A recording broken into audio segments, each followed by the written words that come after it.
अल्हम्दुलिल्लाह ज़ियारत मुकम्मल करने के बाद मैं इस गेट से बाहर आई, क्योंकि वो दूसरे गेट से भेज रहे थे, लेकिन मेरी जो जूते मैंने रखे थे वो इस गेट पे इंटर होते ही मैंने यहाँ पे रख दिए थे। इस वजह से मुझे इसी तरफ से बाहर आना पड़ा। मैंने भी दोस्त मेरी ने जो था वो ज़ियारत पहले कर चुकी थी।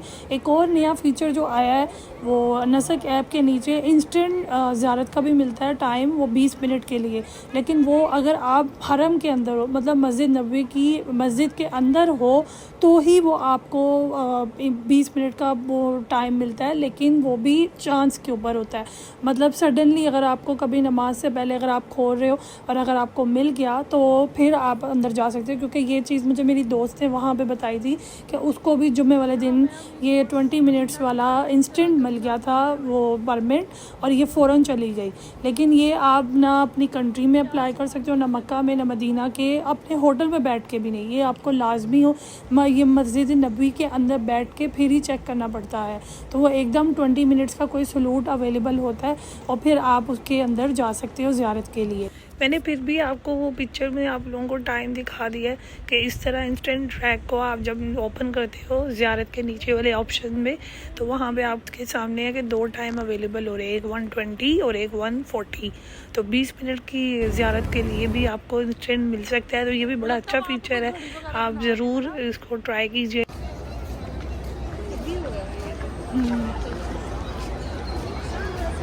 तो पहले घड़ी थी वो ज़्यादा अच्छा लगता था। वो जो फ्रेम था ना, पता नहीं, वो इधर इनका बचपन है। ये मेरा फेवरेट प्लेस है, ये वाली साइड बाब अब्दुल मजीदिया 25 नंबर जो गेट है ना, वो देखे फ्रेम लगा हुआ है, लोग पिक्चर्स बना रहे हैं। लास्ट टाइम मैंने सारी पिक्चर्स यहाँ पे क्लिक की थी अपनी फ्रेंड के साथ। आज फिर वही मेमोरीज हम लोग दोबारा से ताज़ा कर रहे हैं। के लिए शायद ना हो कुबा ट्रिप।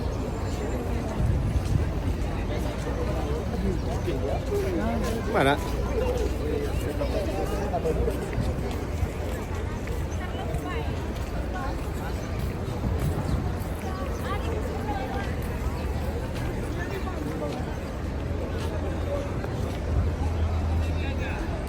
अब हम जा रहे हैं नाश्ता करने के लिए। लास्ट टाइम हमने एक अंदर करके ना पाकिस्तानी लाहौर होटल देखा था और उसी से हमने नाश्ता किया था, क्योंकि उसका टेस्ट हमें बहुत मज़े का लग रहा था। अब हम लोग चलते चलते वहाँ तक तकरीबन पहुँच ही गए थे, लेकिन हमारे दिल में डाउट आ रहा था कि हो सकता है जिस तरह ये होटल्स बंद है पड़े थे तो कहीं वो होटल भी रेस्टोरेंट जो है वो बंद ना हो गया हो। लेकिन शुक्र अल्हम्दुलिल्लाह कि एक पाकिस्तानी आदमी ने कहा कि नहीं, वो अभी भी मौजूद है, आप जा सकते हो।